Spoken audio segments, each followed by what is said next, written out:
What is going on, Pokemon fans? Welcome back to JD's Nerdverse. We're doing a prediction video today for Ditto. This is actually a replay of Ditto, but we're going to do a prediction for the replay of Ditto. I already played through this Pokemon once previous on this channel a couple months ago. Was not the greatest run, and we didn't even finish it. And I'll kind of go into more depth on that here in a minute. Let's go over the stats of this Pokemon first and figure out the tail of the tape. So 48 HP, 48 attack, 48 defense, 48 special, and 48 speed.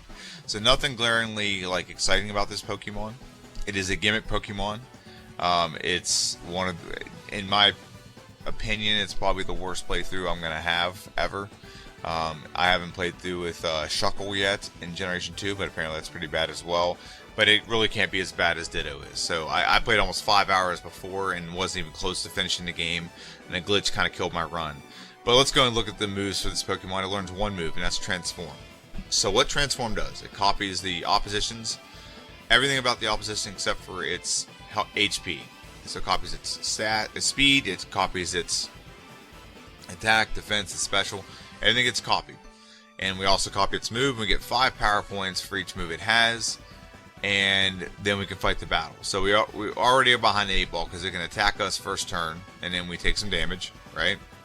And then now we're speed tied with the opposition, so now we can now we have to hope we go first, and it's just automatically behind the 8 ball when you start the game or start the battle. And we get, once we use all the power points, we get the only other move we can actually learn in the game, or use I should say, is technically we use every move, but the only one we can actually we use on our own without having to transform is Struggle. Struggle is a 50 base power normal move in Generation 1. So we are normal type, so that is a little bit of stab. But the point of it is it attacks the opposition, but it gives you 50% back in recoil. So in future generations, they kind of fix that. They make it a quarter of what you deal out, not half. So that's significant, and when you see the playthrough, you'll see why it does deal so much damage. Now there's no TM movesets for this. It's just Transform and Struggle, the only 2 moves we can actually do ourselves without helping using other opposition. So if you didn't see it already, I did have a playthrough that I played through as a couple months ago, and it's on my video. There's the thumbnail for it if you want to check it out. So what happened with this video is we got down to about 4 hours and 51 minutes, about 5 hours, and what happened was we came across a glitch in the game, and that glitch pretty much killed our run. It killed our run dead in its tracks. Now this time I plan on saving so much more. I plan on implementing a couple strategies. So one strategy I plan on implementing is, starting the game out, we want to not use any potions. So the way that Pokemon work in Generation 1 is you get a thing called IVs, and you can also get things called vitamins, protein, carbs, calciums. And what I want to do is to make our Pokemon a little faster. I want to be able to not use potions. When you use potions, it diminishes how many of the vitamins you can give a Pokemon. Okay, so what I'm hoping is feasible is that we can get to Celadon City without using any potions really. And what's going to be beneficial about that is we can give our Pokemon some carbs, make it faster, make it the fastest Ditto ever. So we can go first a lot more, give our HP a little bit higher. So because that's the one thing that doesn't convert over when we transform, it can be a lot higher. So that's something I'm trying to do. Maybe even make our attack stat higher. So if we use struggle strategies, we probably will use struggle strategies for an extended period of time. We can have a higher attack. And if we have more attack and more HP, we can do more damage and take back recoil and not be as effective. So that's what the goal is. That's one strategy I want to implement. A couple other strategies I want to implement. I already talked about the vitamins and stuff, but one I want to implement as well is a strategy I started doing right around when we got to this part of the game. And what that strategy was it's the struggle freshwater strategy. So in the game, you can buy potions. You can buy super potions. And the super potions get pretty expensive. Super potions do 50 HP of health regeneration. For a third of the price, you can buy fresh waters, and they also give you 50 HP, and you can buy so many of them because we're not going to need to use any of the TMs and stuff we pick up along the way. So we're going to be able to sell and make maximum dollars off of them. Okay, So that's the nice benefit we're going to have, is we're going to have so much money to buy so many waters and hopefully vitamins. And the whole point of all that is we can use, if we deplete all of our power points, we can use struggle, and struggle will replenish, we'll get rid of health, replenish. It will struggle and beat some the lower grade trainers in this, and then just heal up and continue that process until we get to as high levels as we can, then progress to the game with gym leaders and whatnot.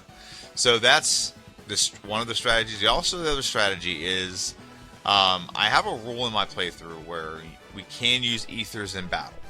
Now, the whole spirit of that rule is I'm playing through. Sometimes I make mistakes. Let's fix my mistake.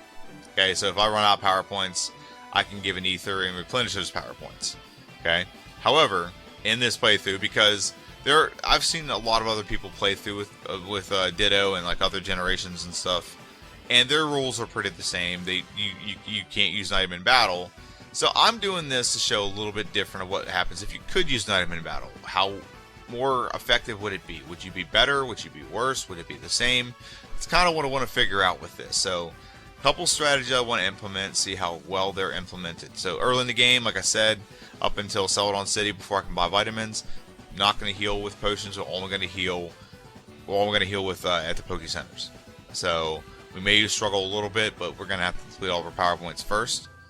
Okay, and then the second strategy, we're going to try to make sure we can give vitamins.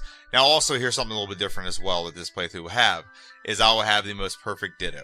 So, in the past, until about, like, maybe like the tail end, now not even, like, once I got through the all 151 in Generation 1, I've started using a program called PK Hex. Now, this program, is used for a couple reasons. One, I can edit the Pokemon and give some moves for my What If series. I can also code in something if I need it. I haven't really done that yet, but if I needed to code in like rare candies or whatever, I can do that. If it's a playthrough that's just trying to beat the game, we can do that. But what it also does, lets me edit the IVs of the Pokemon. So what IVs are in Generation 1 is it's how good you are in every stat. So the best case scenario is like 15s across the board for everything. So I'm going to try, the Pokemon will start out with that specifically so that we can have the best version of Ditto possible. Now, is that going to make Ditto great? No, it's not. It's really not. It's not going to deviate too much far from having the most average Ditto, which is what I probably had last time. Before, I would just you just use the universal randomizer, change the Pokemon, and then go with whatever I got. But this takes away a lot of the variables. That what if you get a very bad version of that Pokemon? So that's what I've been doing lately. Is every Pokemon starts out with its best case scenario IVs and going from there. And that's not just this generation, but future videos as well. But we're gonna have the perfect Ditto, so we don't have any excuses like, well, we didn't beat the game. Why is that? Well, we had the best Ditto, so if we didn't beat the game, whatever. But that's why we're doing that, just so we have the best case scenario. And also, what else do I want to do? I want to explain. Nothing else really comes to mind about this Pokemon.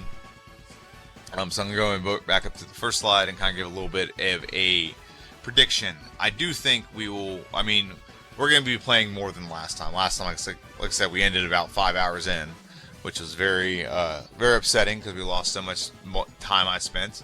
But that's why I just posted the video. I'm like, you know what? Screw it. I spent so much time on it. Let's post it. We'll redo it. And that's what we're doing today. Friday. We're going to do Friday is replay it. So my prediction, this is still going to take like good 8 to 10 hours. So I don't have a great prediction. I believe that we can get through some gyms with some strategy. I believe we will get all the way through. So in previous things that I've watched, Giovanni number 3 or Giovanni the gym leader is usually the hardest one to deal with. Okay, I look at that and I look at like my rule about like the ethers. I have a strategy there, and that strategy will be implemented a bunch of other times as well. But I look at that and be like, I think I got a strategy for that. But the question is, can we get through the Elite Four with doing this?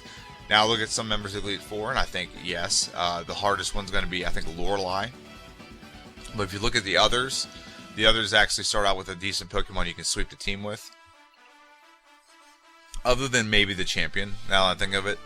But, yeah, I look at, if you start off with Lorelei, she has Dugong. Dugong's going to be tricky because Dugong doesn't have any great moves at all.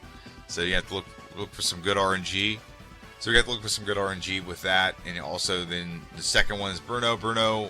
Onyx I think would be pretty well because it has Harden and it has Rage. So as long as you don't get nothing does a lot of damage to you, you're going to deal a lot of damage back, and you're going to eventually outpace the opposition. So that's good. And by the time you get to the last few Pokemon, Rage doesn't use power points. And Lorelei, you start off with Gengar, who has a sleeping move. It has Nightshade. It also has Dream Eater. So those wouldn't be too hard.